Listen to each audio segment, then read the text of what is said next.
It's been a hard day's night, and I've been working like a dog. It's been a hard day's night. Bonjour à tous. Avant de donner la parole à Nicolas Latteur et Laurent Vogel, deux petites informations. La semaine prochaine, on aura notre dernière conférence avec Anne-Sophie Dreyfus, qui a fondé une maison d'édition L'Antilope. Elle nous parlera de son métier d'éditrice. Et la deuxième chose à vous signaler, c'est que je vais vous demander de ne pas poser les questions dans la discussion, mais dans Q&R. Et donc, à la fin de la conférence de Nicolas, de l'entretien de Nicolas avec Laurent, je lirai les questions que vous poserez, que vous avez posées, mais dans Q&R. Donc, voilà, je donne tout de suite la parole à Laurent et à Nicolas Latteur. Bonsoir, bienvenue à tout le monde, bienvenue à Nicolas et un grand merci d'être avec nous. Nicolas Latteur est sociologue, il est également formateur au Centre d'éducation permanente André Genot qui collabore avec la FGTB Wallonne et il a écrit deux livres sur le travail. Le premier dans l'ordre a été publié, je crois que c'était en 2013 et c'est intitulé « Le travail, une question politique ». Et le deuxième livre est intitulé « Travailler aujourd'hui, ce que révèle la parole des salariés ». C'est un livre plus récent, il date de 2017. Et d'ailleurs, Nicolas était venu le présenter à l'UPJB en salle, pas en visioconférence. Et donc, le thème de ce soir, ça va être les conditions de travail à l'heure du Covid. Et je crois que le point de départ, c'est évidemment que le Covid a frappé la population de manière très inégalitaire. Et donc, parmi les facteurs qui ont contribué à ces inégalités, il y a les conditions de travail. Et donc, pour ce soir, on va évidemment se concentrer uniquement sur la question des conditions de travail et de voir justement dans quelle mesure la gestion de la crise sanitaire n'a pas répondu à ce problème des inégalités déterminées par les conditions de travail. Alors là, la première question que je voudrais poser à Nicolas, c'est justement, finalement, où est passée la dimension spécifique du travail dans les mesures qui ont été adoptées depuis, maintenant ça va faire presque un an et demi, depuis en tout cas le mois de mars de l'année passée. Et donc, de nombreuses mesures ont été prises en fonction de l'évolution de la crise sanitaire, mais dans ces mesures, finalement, quelle était la spécificité du travail? Est-ce qu'elle a été reconnue? Oui, d'abord, bonjour et merci à Laurent et à Dominique et à l'UPJB pour l'invitation. C'est pour moi un plaisir d'être avec vous. Alors, pour répondre à la question de Laurent sur la dimension spécifique du travail, peut-être juste une petite précision. Je me base sur quoi?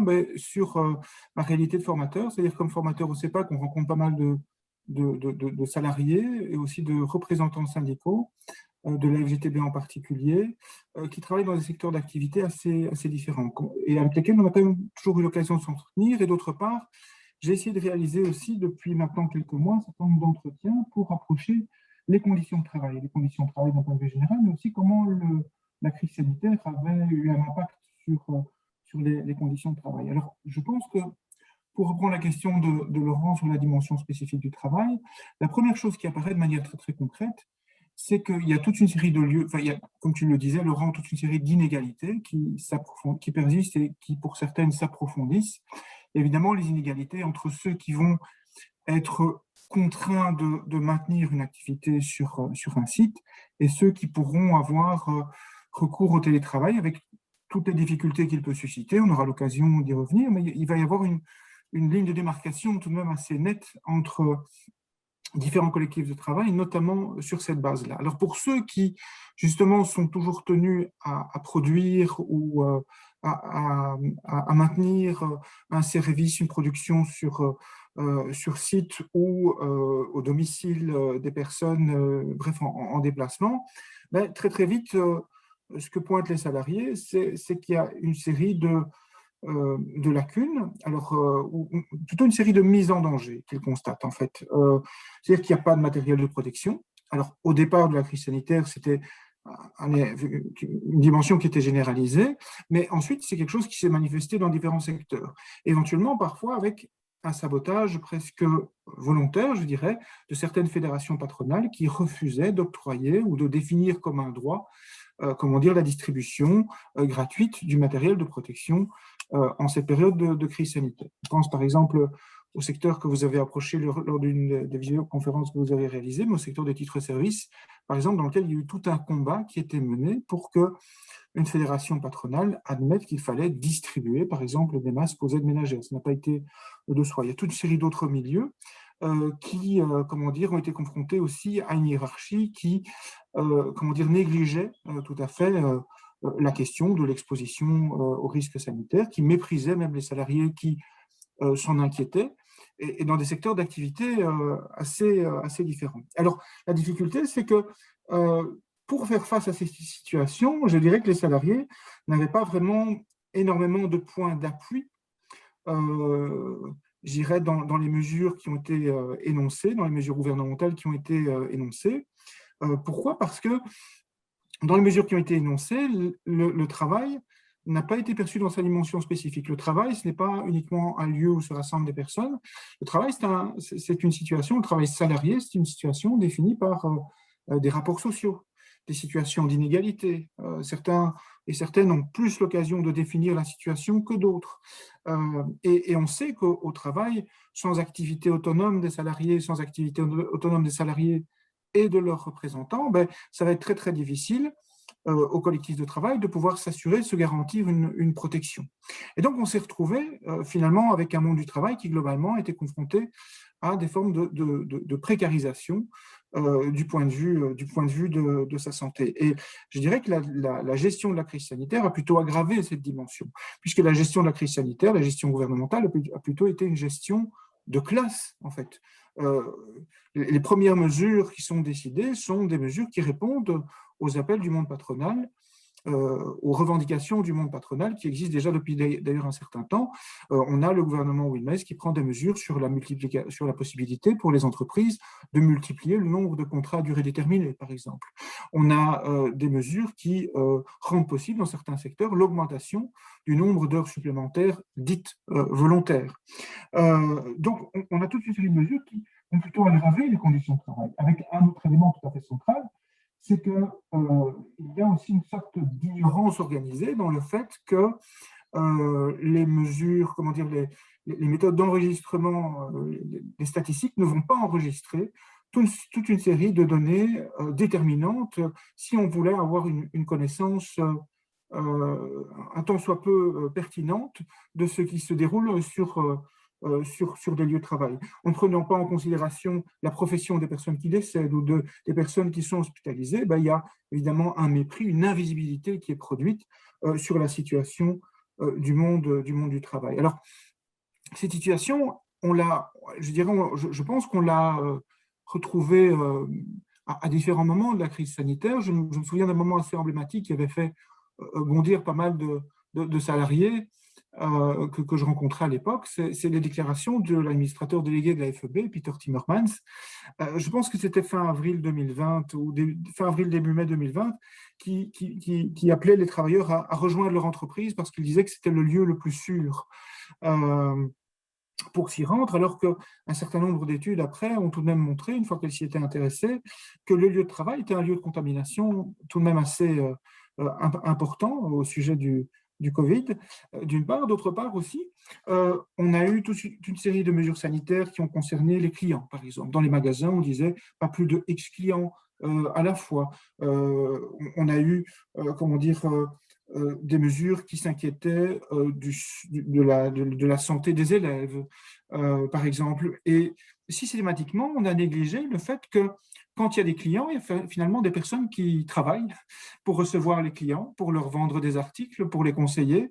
Quand il y a des élèves, fatalement, il y a des enseignants, comment dire, pour les recevoir, pour leur donner cours. Il y a aussi du personnel d'entretien, il y a aussi du personnel administratif qui n'a pas eu toujours l'occasion de recourir au télétravail.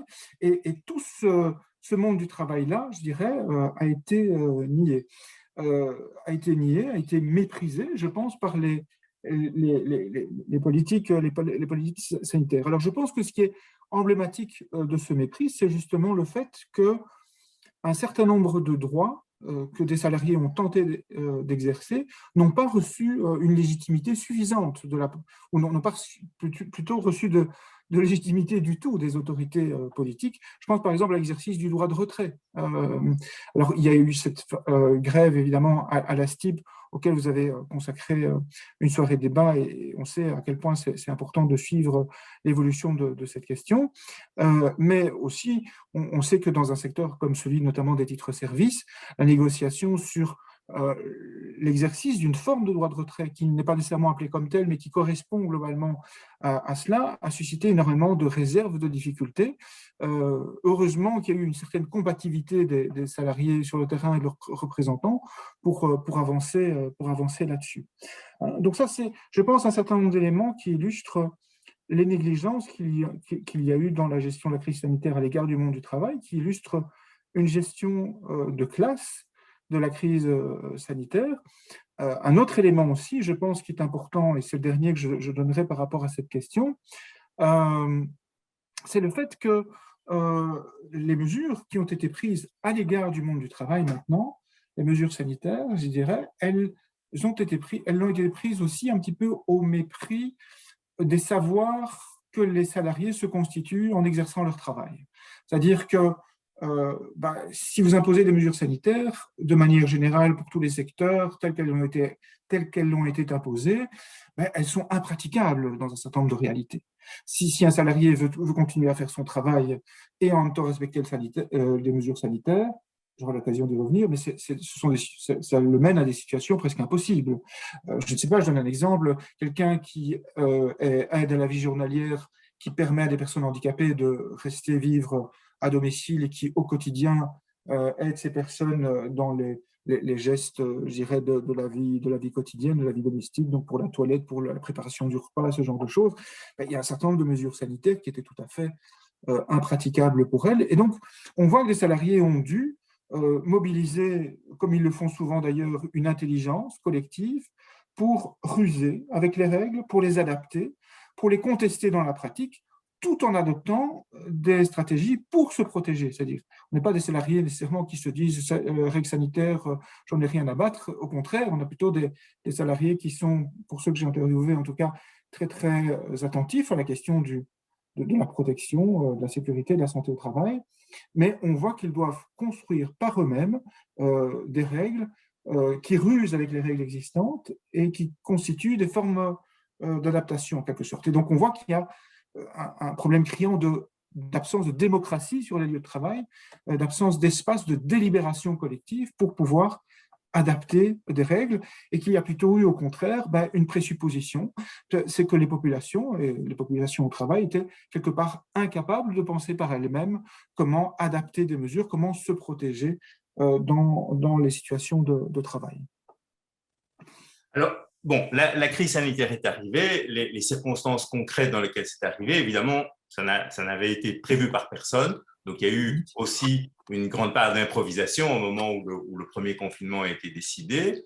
Donc, il y a eu ce premier confinement, un déconfinement, ensuite un nouveau confinement. Maintenant, on va vers un déconfinement plus ou moins rapide. Et je crois que maintenant, quand on écoute les discours patronaux, mais pas seulement d'ailleurs les discours patronaux, on se rend bien compte qu'il y a un certain nombre de choses qui ne sont pas un simple retour à l'identique. Qu'il y a eu sur le terrain et dans la pratique toute une expérimentation de la part du patronat en ce qui concerne les méthodes de management. Le télétravail en constitue évidemment un élément important, mais ce n'est pas le seul élément là-dedans.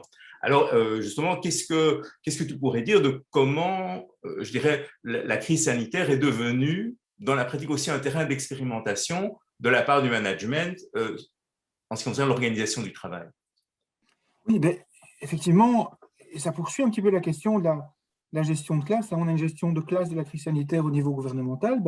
On a en quelque sorte, sur certains lieux de travail, une sorte d'offensive managériale, qui peut être aussi une certaine forme d'offensive de classe, en quelque sorte, pour redéfinir les modalités d'exercice du pouvoir sur les lieux de travail, en quelque sorte. Alors, qu'est-ce qu'on peut observer? C'est que, comme il a fallu, sur certains lieux de travail qui continuaient une production, il a fallu parfois réduire les effectifs. Et donc, ce qu'on voit dans certaines entreprises, je pense notamment ici à une cimenterie, c'est qu'il y a une grosse crainte, c'est que l'on poursuit finalement le travail en sous-effectif, c'est-à-dire que la production, le travail en sous-effectif devient en quelque sorte la norme, hein, et que ce qui a été adopté au nom de la crise sanitaire ne perdure au nom de la nécessité de rétablir le chiffre d'affaires, au nom de rétablir des normes de productivité, au nom de rétablir la santé du groupe qui a été, dit-on, malmenée par la crise sanitaire, ce qui n'est pas toujours le cas. Hein, donc il y a cet élément-là, c'est que finalement l'accélération des cadences, la réduction des effectifs ne soit le socle d'une nouvelle norme qui serait fortement désavantageuse aux salariés, notamment en termes de perte d'emploi tout simplement, mais aussi évidemment en termes de dégradation des conditions de travail, puisque on a demandé dans des circonstances particulières, comme tu le soulignais, à des salariés de s'organiser très très rapidement. Généralement, les collectifs de travail ont pu s'adapter. Ce qui est d'ailleurs intéressant, c'est que souvent ils s'y sont adaptés en l'absence du personnel d'encadrement, qui était en tout cas fortement à distance. C'est souvent des collectifs qui ont redéfini un certain nombre de choses sur le terrain. Mais il y a une crainte quand même que cette nouvelle manière de s'organiser ne devienne une norme et qu'elle entraîne une nouvelle dégradation des conditions de travail. Alors, ce qu'on a vu aussi dans certains secteurs, c'est que certains salariés disent, mais finalement, des choses qui étaient dans les cartons depuis bien longtemps, on a l'impression que la crise sanitaire a un petit peu été l'occasion de les ressortir et de les expérimenter. Par exemple, des projets pour que le personnel soignant n'ait plus nécessairement les mêmes titres requis pour exercer. Alors, il y a eu toute une négociation assez bien décrite par les représentants du secteur titres-services pour dire, dans le contexte, au début de la crise sanitaire, dans le contexte d'un appel en quelque sorte à la mobilisation des aides ménagères, mais aussi des aides soignantes, des aides familiales, des infirmières, il y avait l'idée de dire on va arriver à un seuil de saturation, donc on va demander aux aides soignantes de devenir infirmières et aux aides ménagères de devenir aides soignantes et aides familiales, en quelque sorte. Et donc, il y a eu ces éléments-là qui ont été présents et qui, en quelque sorte, font craindre à certains que l'on puisse, que ce soit la porte ouverte, en quelque sorte, pour expérimenter le fait que les soins soient pratiqués par des personnes qui, très concrètement, ont moins de pratique, moins de formation, moins de qualification pour les accomplir. Pour aussi l'information, j'ai interviewé une infirmière qui a eu l'occasion de travailler, qui était engagée dans un hôpital en Seine-Saint-Denis, et puis qui est allée, qui s'est portée volontaire pour aller travailler en Guyane. Et en Guyane, elle décrivait exactement ce type de phénomène en disant on avait vraiment affaire à des apprentis sorciers, c'est-à-dire qu'étaient en train de prester des actes infirmiers des personnes qui n'en avaient absolument pas la formation au nom de l'urgence, alors que c'est quelque chose qui, leur semblait-il, était déjà présent dans les cartons. Alors, il y a eu une très très forte expérimentation d'une organisation du travail davantage à distance, davantage digitalisée. C'est toutes les expérimentations liées aux plateformes de visioconférence. C'est aussi une transformation qui a été dénoncée notamment dans le domaine de l'enseignement, c'est-à-dire essayer de faire de l'enseignement non pas un lieu d'expérimentation de la citoyenneté, un lieu d'initiation à l'esprit critique, alors que la chose avait été déjà bien mise à mal auparavant, mais davantage encore faire de l'enseignement une sorte de lieu où on capitalise des compétences, où à distance on obtient des crédits qu'on capitalise pour ensuite pouvoir construire sa propre formation en suivant des cours qui ont été modélisés par des applications. Et donc, il y a un élément très, très important dans les expérimentations là, c'est qu'on a sommé les enseignants, en quelque sorte, de différents niveaux, universitaires, mais aussi enseignement supérieur, secondaire, ont été sommés en quelque sorte de s'adapter à un certain nombre de technologies, et il y a eu un foisonnement en quelque sorte d'expérimentation à cette occasion. Alors, reste aussi quand même que le télétravail reste évidemment une des plus grandes expérimentations qui a été développée pendant cette crise sanitaire. Alors, il existait bien évidemment auparavant, mais il n'avait jamais été testé à aussi grande échelle. Alors, qu'est-ce qu'on peut en dire? J'avais envie de de peut-être lire un tout petit extrait d'une interview ici d'une salariée que j'ai interviewée il y a quelques semaines. Donc, elle s'appelle Camille, elle travaille dans une multinationale qui compte à peu près 70 000 salariés, dont 600 en Belgique. Et alors, elle décrit, je dirais, tout le problème de la déconnexion. Le fait qu'il y a vraiment cette idée d'essayer, à un moment donné, d'en finir avec le travail, donc de venir au bout de la liste de mails ou de la liste de dossiers qu'on a à faire, et donc de réaliser très régulièrement un certain nombre d'heures supplémentaires, d'avoir un poste de travail très très près des lieux de vie habituels, du lieu où on mange, du lieu où on se repose, et donc d'être très perturbé et parfois devenir un petit peu malade en quelque sorte de cette absence de différenciation d'espace. Mais elle dit aussi, autre chose qui paraît important ici à reprendre. Elle dit comme les chefs ne sont pas là, comme les responsables ne sont pas là, on est quelque part un petit peu éloigné de ce rapport hiérarchique. Mais elle le dit en même temps, et je reprends ces mots, on l'a emmené dans sa tête, ce rapport hiérarchique. Elle dit, il y a des gens qui rendent des comptes sans qu'on leur en demande quand ils sont en télétravail. Ils ont sans arrêt le sentiment qu'ils vont devoir prouver qu'ils travaillent. Ils n'arrêtent pas de faire des listes de choses à faire, ils se surinvestissent parce qu'ils ont peur que l'on pense qu'ils ne font rien ou qu'ils en profitent. Donc, souvent, il y a eu un genre de réflexe des salariés d'essayer de démontrer qu'ils travaillaient et donc d'en faire éventuellement même beaucoup plus que ce qu'ils ne faisaient d'habitude. Alors, elle dit bien ici, cela ne nous a pas été demandé, mais cela est venu directement. Elle dit d'elle-même, je fais pareil, je fais des listes et chaque jour dans mon agenda, ce que je fais, chose qu'on ne faisait pas au bureau, ce qui constitue du travail en plus, hein, le travail que l'on mobilise pour démontrer ce que l'on fait. Donc, on a cette expérimentation du télétravail, et ce que dit Camille ici, on le retrouve en fait dans le récit d'énormément de salariés. On voit dans cette expérimentation du télétravail des tendances managériales, dire expérimenter davantage de flexibilité dans le temps de travail, glisser vers l'évaluation au résultat, c'est-à-dire un management qui est moins dans la comptabilisation du temps de travail, mais davantage dans la définition d'objectifs et d'échéances, et des salariés qui vont devoir, à qui on va demander d'être agile, puisque c'est le mot devenu un petit peu à la mode aujourd'hui dans le management contemporain, hein, c'est que les salariés doivent faire preuve d'agilité, c'est-à-dire qu'ils doivent démontrer leur employabilité, faire face aux contraintes et développer une forme de créativité pour, en quelque sorte, faire face aux situations, à leurs difficultés et faire, pour reprendre un slogan, transformer les difficultés en opportunités, en quelque sorte. C'est un petit peu ça qui est attendu d'eux. Mais à travers ça, on lit vraiment et on entend dans le récit des salariés à propos du télétravail ce risque de surtravail, ce risque d'épuisement et des risques psychosociaux qui sont produits par le fait que mais souvent, le travail, la santé mentale au travail est liée au fait qu'on travaille en collectif, avec ne fût-ce qu'une dimension minimale d'un collectif de travail, pour que d'autres nous questionnent sur le travail qu'on réalise, pour qu'on puisse partager les difficultés qu'on rencontre au travail, pour qu'on puisse prendre un café avec ses collègues et éventuellement s'arrêter 2 minutes devant une photocopieuse. Et tout ça en télétravail n'est plus possible.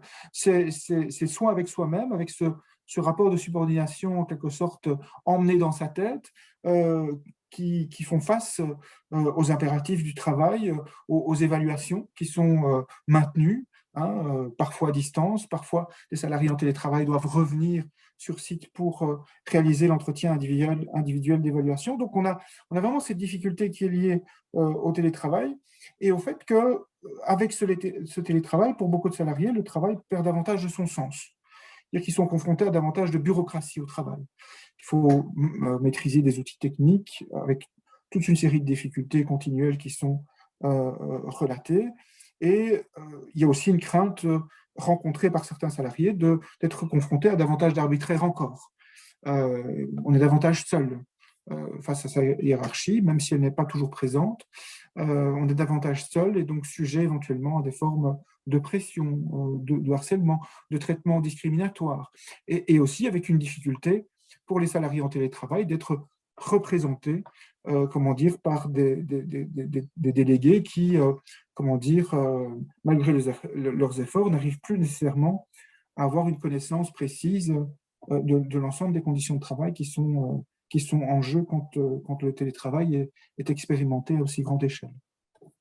Donc voilà, je dirais, quelque part, en tout cas, reprise ici, un certain nombre d'expérimentations qu'on peut identifier avec, pour m'être entretenu avec quelques conseillers en management, des conseillers en management qui insistent très, très fort sur l'opportunité que représente pour eux et que représente selon eux pour les entreprises le fait de glisser vers une organisation du travail davantage digitalisée et une construction d'un management par objectif dans lequel les salariés sont sous une forme d'autonomie contrôlée. Alors, quand on voit les mesures sanitaires, aussi bien pendant le premier confinement qu'après le premier confinement, donc sur les lieux de travail, finalement, ça se résume à peu de choses. Hein. Ce sont des gestes barrières, c'est une sorte d'impérialisme hygiéniste en disant voilà, il faut autant que possible respecter la distance d'1,50 m, quand ce n'est pas possible, porter des masques, se laver régulièrement les mains, désinfecter les surfaces, enfin, etc., etc. Donc il y a toute une série de gestes barrières qui sont mis en place.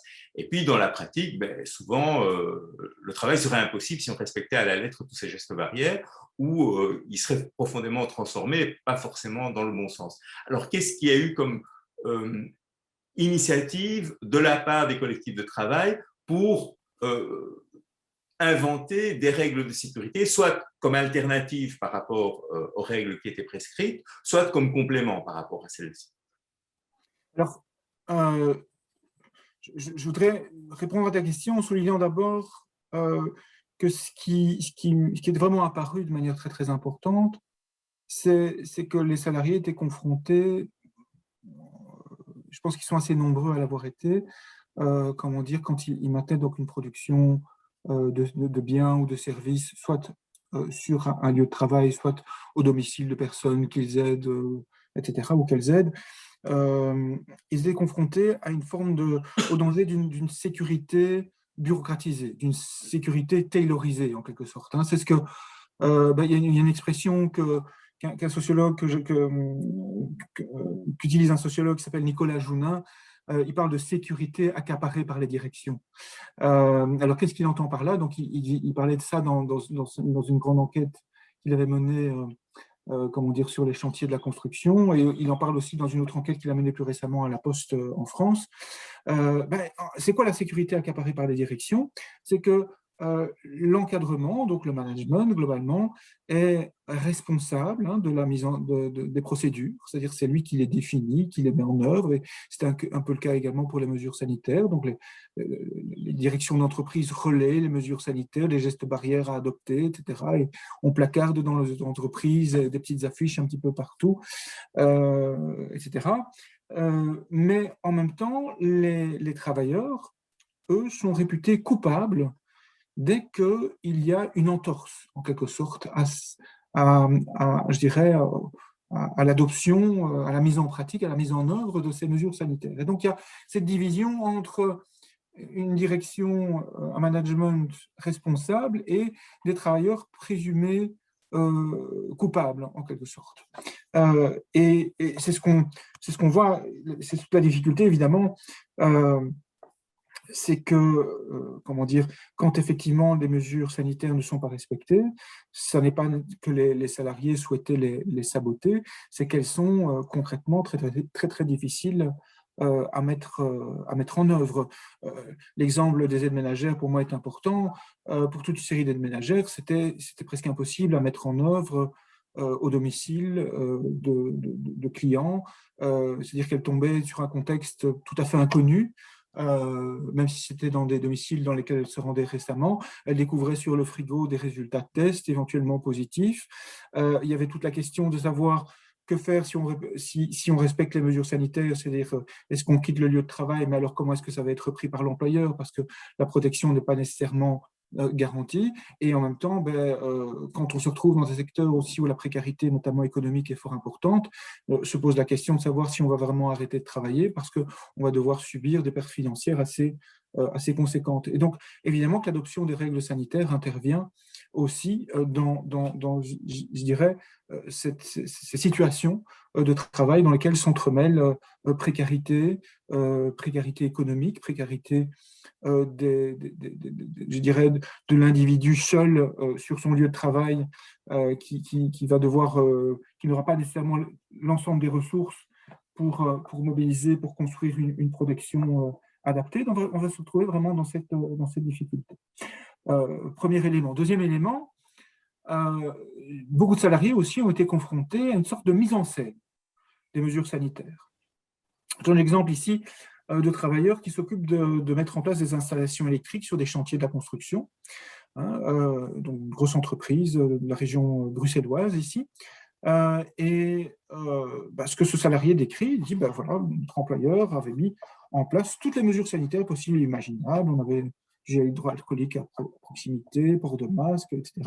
Mais on travaillait avec des sous-traitants, et ces sous-traitants, eux, n'avaient accès à, je dirais, aucune des mesures sanitaires. C'est-à-dire que c'était eux, éventuellement, qui les adoptaient, et la difficulté, la pénibilité du travail, comment dire, dans le secteur faisait aussi que porter le masque toute la journée, des choses comme ça, ou pouvoir se dire qu'on va se remettre du gel hydroalcoolique, ou ne pas être à trop grande proximité de ses collègues, c'était quelque chose d'assez compliqué. Et donc, ils avaient accès à toutes les mesures sanitaires pour leur entreprise, mais ils travaillaient en grande proximité avec toute une série d'autres travailleurs qui étaient prestataires sur le même lieu de travail, mais qui dépendaient d'autres employeurs dans lesquels les règles sanitaires étaient bafouées. Et donc, dans les faits, quelque part, ça équivalait à comment dire, une prise en compte très, très partielle comment dire, des questions de santé et de sécurité sur les lieux de travail. Alors, c'est le cas aussi pour toute une série de travailleurs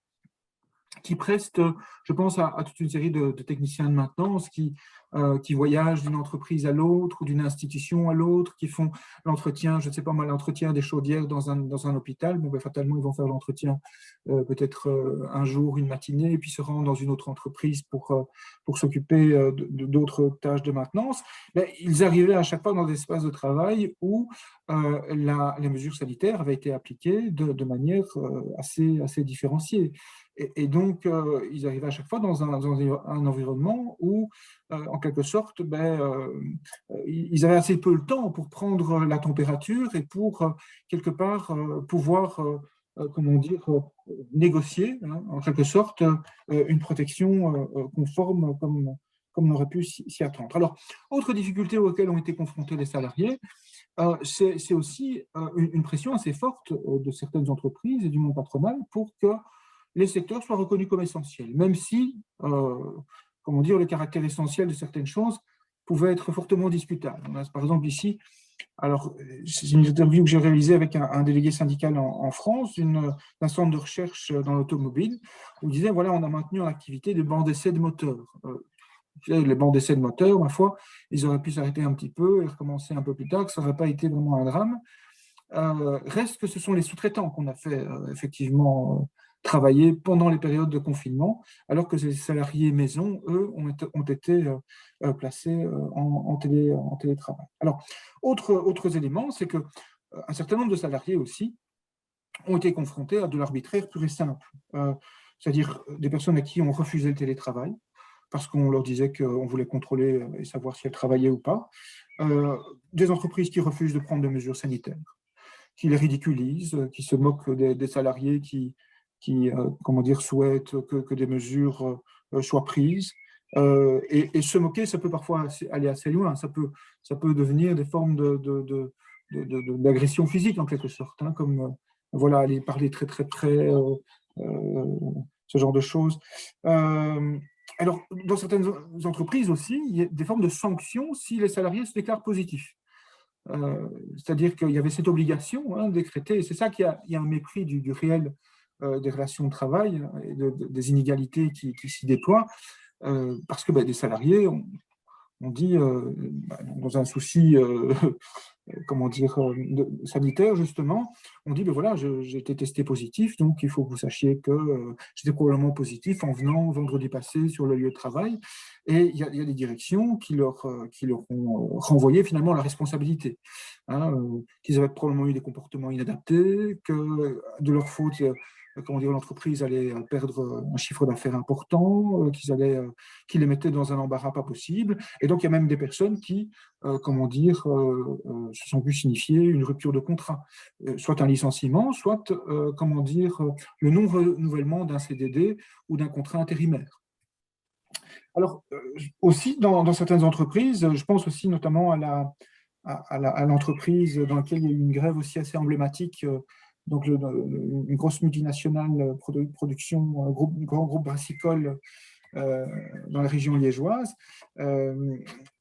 donc, où des salariés et des représentants syndicaux pointent en fait que dans cette entreprise, il y a une approche de la santé et de la sécurité au travail tout à fait lacunaire. Vous avez par exemple des techniciens en maintenance qui dénoncent le fait que quand ils font la maintenance sur certaines machines, eh bien, vous avez des membres du management qui essayent de relancer les machines alors qu'ils n'ont pas encore, par exemple, tout à fait terminé la maintenance des installations. Et donc, qu'ils créent des situations particulièrement dangereuses. Eh bien, dans ces entreprises, on a eu un mépris total, je dirais, quelque part, des signaux nécessaires à prendre en compte dans la situation de la crise sanitaire. Quand des travailleurs sont contaminés, il fallait par exemple avertir les collègues, éventuellement fermer un service pour que les travailleurs puissent faire une quarantaine dans de bonnes conditions. Mais dans ces entreprises, ce sont des éléments qui ont été tout à fait négligés et qui ont conduit à des conséquences pour la santé de certains travailleurs assez dramatiques. On pense par exemple à des travailleurs hospitalisés pour de longues semaines, voire de longs mois. Alors, une difficulté aussi rencontrée par les salariés, c'était que les mesures sanitaires, comment dire, ont pu aussi parfois représenter une augmentation de la charge de travail.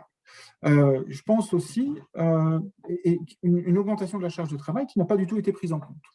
C'était tenez, voilà du gel hydroalcoolique, voilà du désinfectant, et débrouillez-vous en quelque sorte. Et donc, vous avez par exemple, je pense ici aux chauffeurs de cars scolaires qui sont repris en partie comment dire, par des prestataires privés. Et bien dans ces compagnies, comment dire, tous les chauffeurs étaient censés désinfecter de fond en comble le véhicule à la fin de leur service, ce qui générait quand même des charges de travail assez supplémentaires, assez conséquentes, je dirais. Donc c'était en quelque sorte laissé à leur appréciation et c'était à eux de payer en quelque sorte, en tout cas de donner de leur temps pour pouvoir construire leur propre défense. Maintenant, il y a aussi eu des collectifs de travail qui ont pu négocier un certain nombre comment dire, d'aménagements.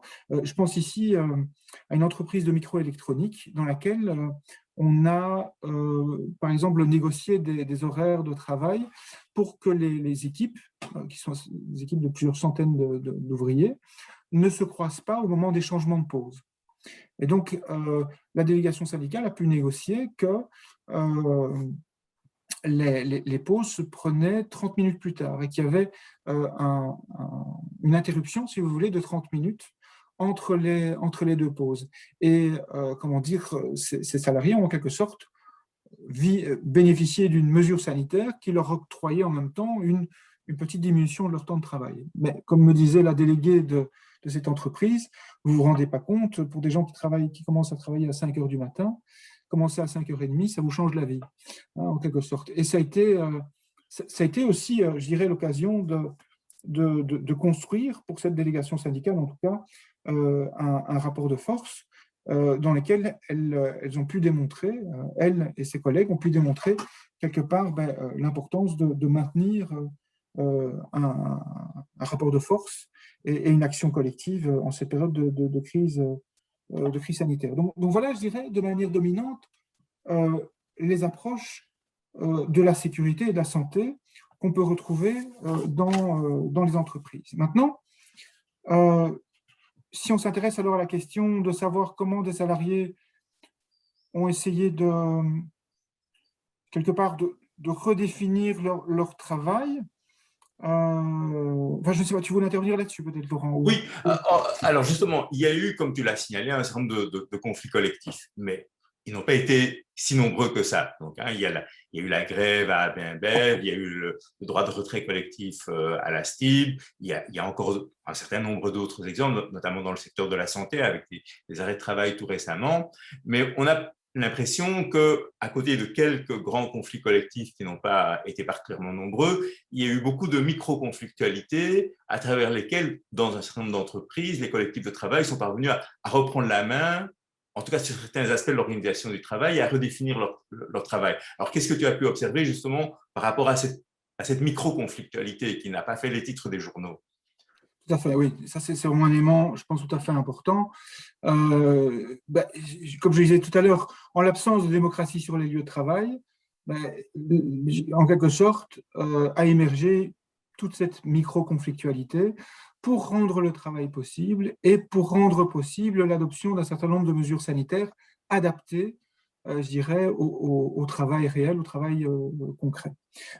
Alors, ça donne des réalités multiples, en fait, la crise sanitaire. Et je vais essayer de les reprendre et d'en lister quelques-unes. Bizarrement, des salariés ont redécouvert en quelque sorte ce que c'était de ne pas travailler en sous-effectif pendant la crise sanitaire, par exemple. Pourquoi? Parce que dans des unités de soins, comment dire, des services ont été fermés pour répondre à l'urgence du Covid, et donc des services se sont retrouvés avec des effectifs beaucoup plus nombreux qu'habituellement. Et donc, les salariés ont dit à quel point ils retrouvaient l'accès à une plus grande professionnalité et à la réalisation d'un travail dans de meilleures conditions, même s'il y avait cette inquiétude évidemment liée à la crise sanitaire. Alors, autre élément qui a pu aussi être porteur pour certains collectifs de travail, c'est de découvrir, en fait, par exemple, je dirais, d'être interpellé en quelque sorte par ce débat entre activités essentielles et non essentielles. On a par exemple des cheminots qui travaillent dans le fret, donc dans le transport de marchandises, qui se sont rendus compte que, comment dire, les wagons dont ils rendaient possible, comment dire, le transport, contenaient par exemple des denrées périssables. Et ça leur a donné, comment dire, c'était constitutif en tout cas d'une réflexion, constitutif presque d'une dimension identitaire sur le caractère essentiel, le caractère utile en tout cas de leur travail. Sinon, on a plutôt affaire, à part ces quelques exemples, finalement à de la transgression. Et ce qu'on va appeler de la transgression raisonnée, c'est-à-dire comment, à un moment donné, on va adapter des règles pour rester fidèle quelque part à un engagement politique et éthique dans son travail. Alors je pense ici notamment à des services sociaux, des centres de planning familiaux, qui se sont réunis, qui ont décidé aussi de mobiliser les moyens nécessaires pour que le droit à l'IVG, donc le droit à l'interruption volontaire de grossesse, puisse rester effectif pendant les périodes de confinement, pendant les périodes aussi où les hôpitaux donnaient la priorité à la gestion des patients Covid. Et donc, il y a eu cet engagement, cette orientation d'un certain nombre de services pour justement maintenir ce droit à l'IVG, ici en l'occurrence, effectif. Il y a aussi un certain nombre d'engagements, toujours dans le monde de l'aide et du soin, pour maintenir un certain nombre pour maintenir la continuité des soins. Je pense à un certain nombre de soins psychiatriques et psychothérapeutiques.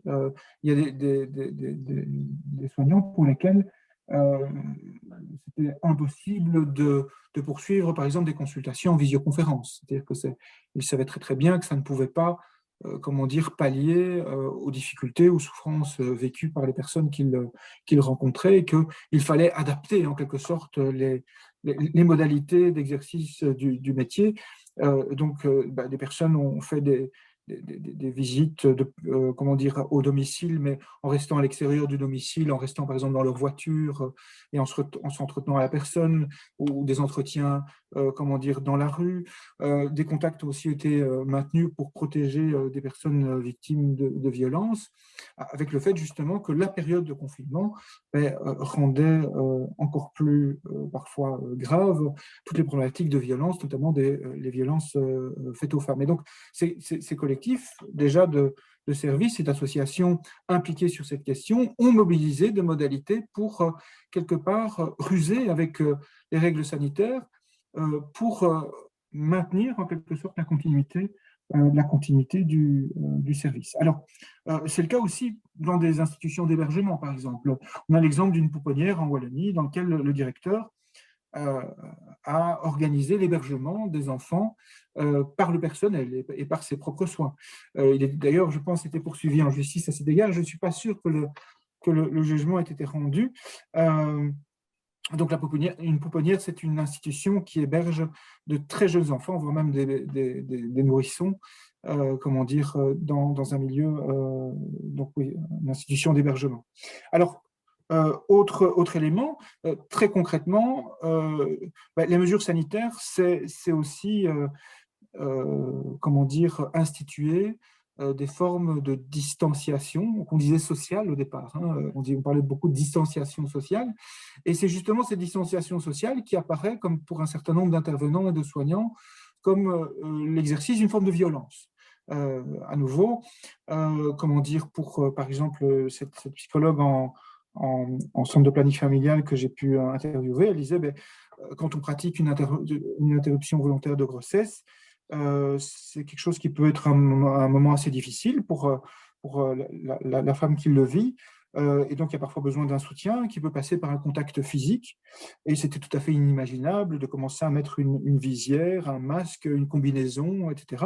Et donc, ça a supposé l'adoption d'un certain nombre de gestes interdits, mais que les collectifs de travail ont décidé d'adopter, en quelque sorte, d'arbitrer pour ne pas instituer de la distanciation sociale qui aurait été, comment dire, pour elle, la production d'une nouvelle forme de violence. Autre élément aussi qui est décrit notamment par du personnel, comment dire, des nettoyeuses, des techniciens de surface, notamment dans des maisons de repos, c'est que les règles sanitaires ont été assouplies dans les maisons de repos pour les résidents.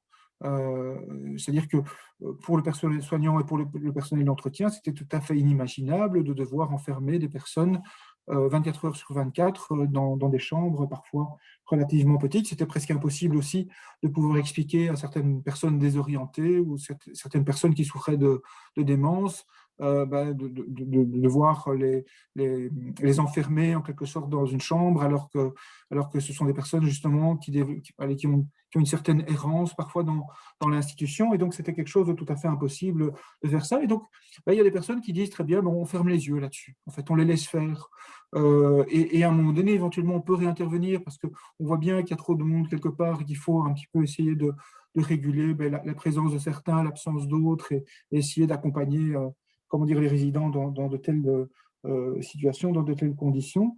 Mais c'est quelque chose qui a vraiment été mis en œuvre. Autre chose aussi qui me paraît important à reprendre, c'est comment dire, une situation décrite par une psychologue qui travaille ici en France dans un hôpital dans le sud-est de la France, qui disait, donc elle travaille dans une unité gériatrique, et elle disait que ce qui avait été terrible et insensé pour elle, c'est que l'on interdise, c'était le cas lors du premier confinement, c'est que l'on interdise aux familles et aux proches de pouvoir rendre visite à un patient qui était en fin de vie. Et elle dit, je me suis retrouvé, c'était terrible pour moi, organiser des visioconférences avec des familles qui disaient adieu à leurs proches par visioconférence. Elle disait qu'elle n'arrivait toujours pas bien à fermer l'œil à cause de ça, mais que plus concrètement aussi, elle avait décidé avec certains collègues d'organiser, quand c'était possible, comment dire, des rencontres entre des proches, la famille, et un patient en fin de vie. Elle disait aussi qu'elle se faisait aider, par exemple, par ses collègues kinés ou infirmiers, qui l'aidait à emmener des patients qui ne pouvaient pas se mettre debout. Il les emmenait dans un local où, à l'extérieur, comment dire, on pouvait ouvrir la fenêtre de ce local, et à l'extérieur, ben, il y avait la famille qui attendait et qui pouvait, comment dire, un petit peu s'entretenir alors avec le patient.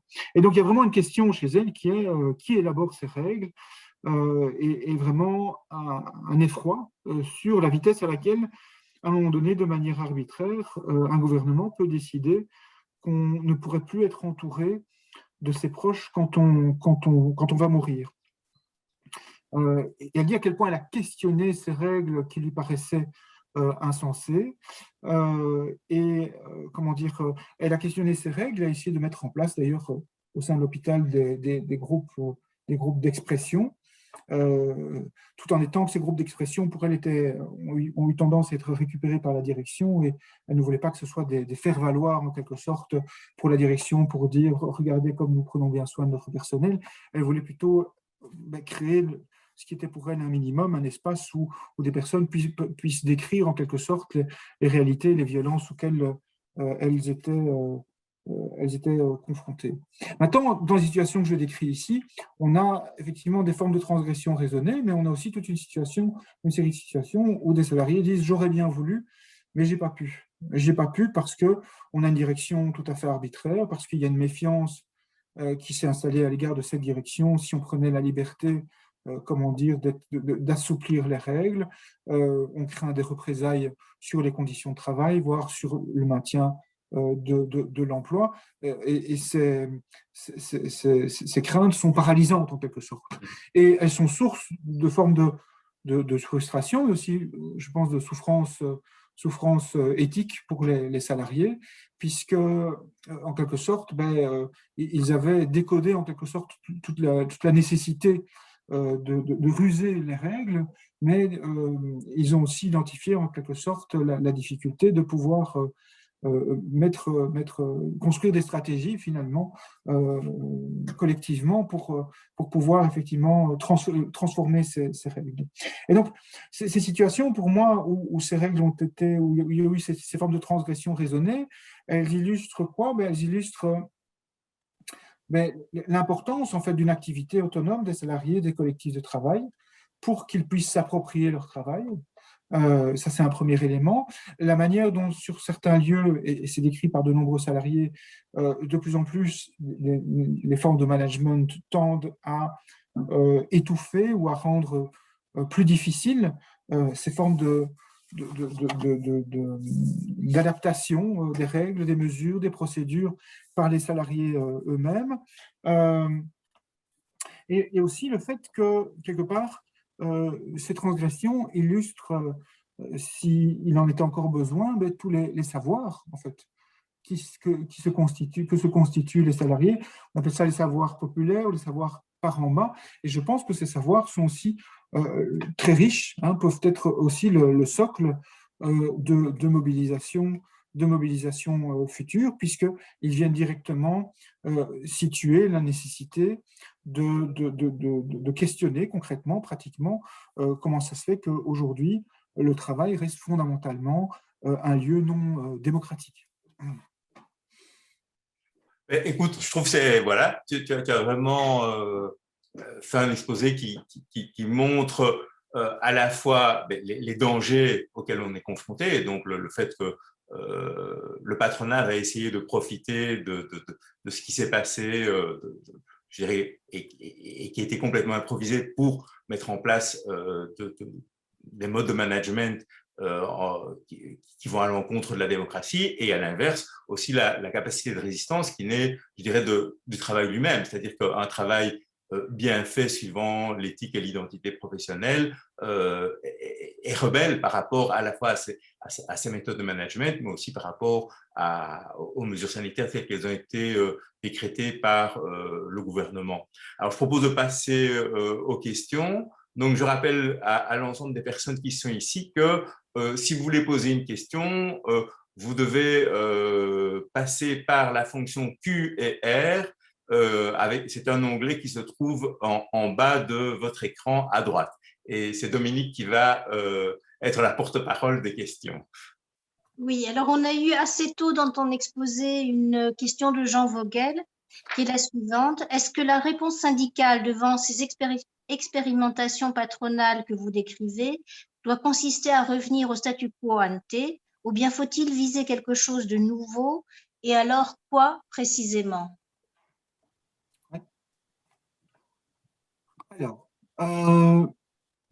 Alors, je prends aussi la question sous les yeux, comme ça c'est plus facile, j'ai bien entendu la question. Donc la réponse syndicale, je pense que nécessairement, elle aura du mal je dirais, elle serait rapidement dépassée si elle visait à revenir au statu quo.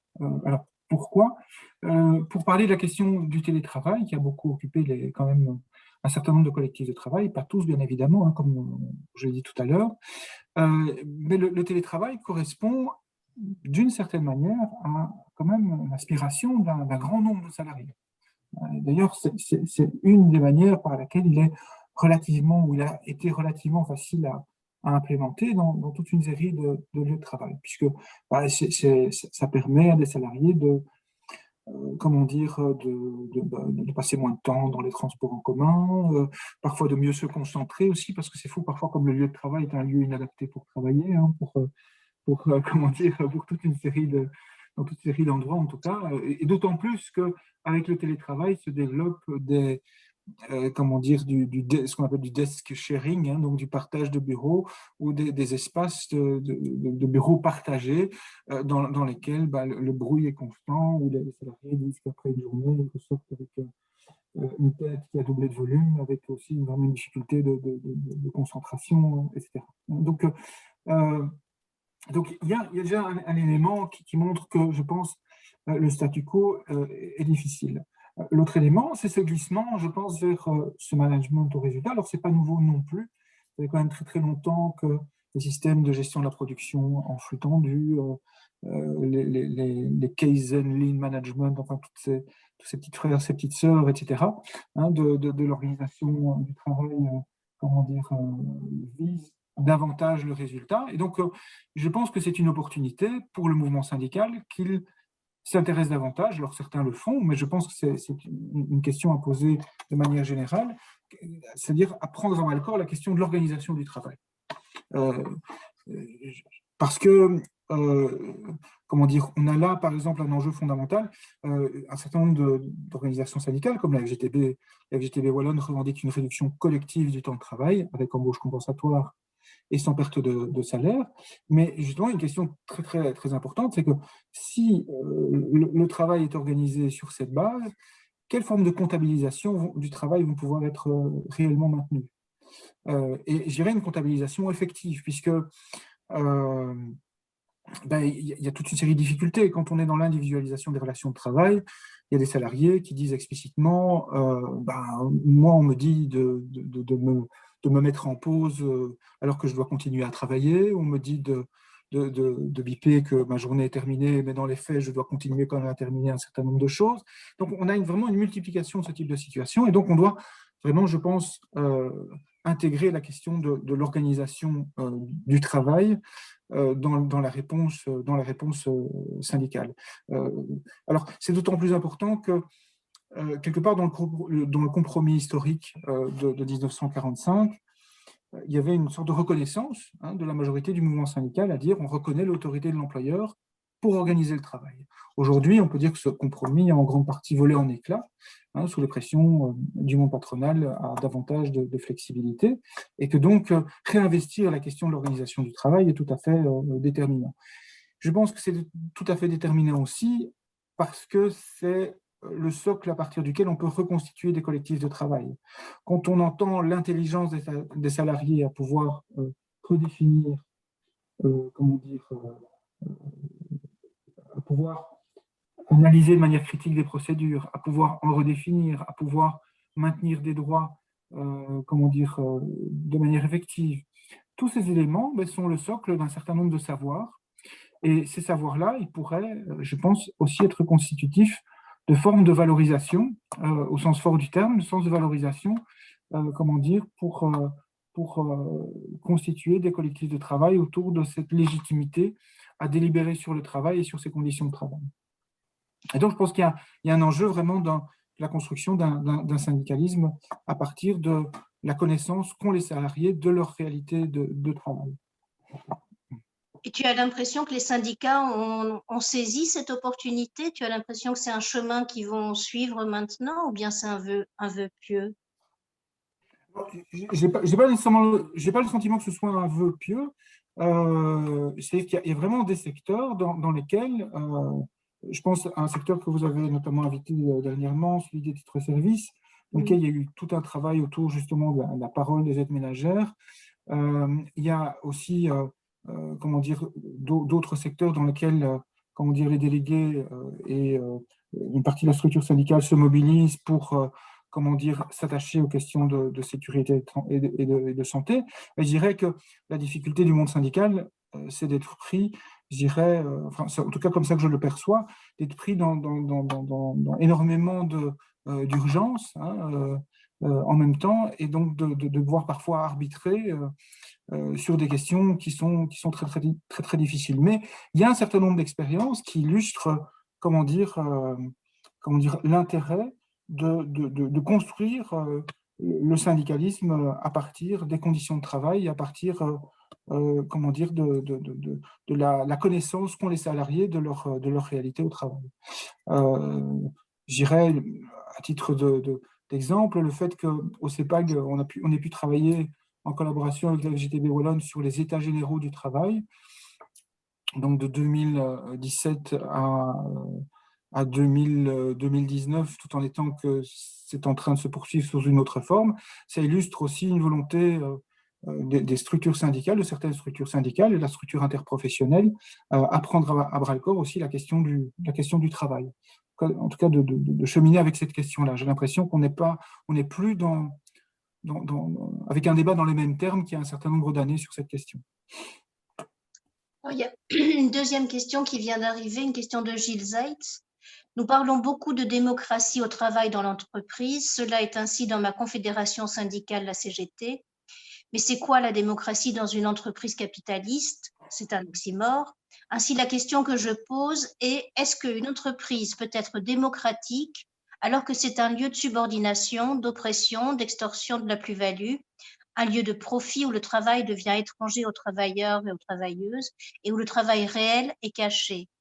La période actuelle le montre. Oui.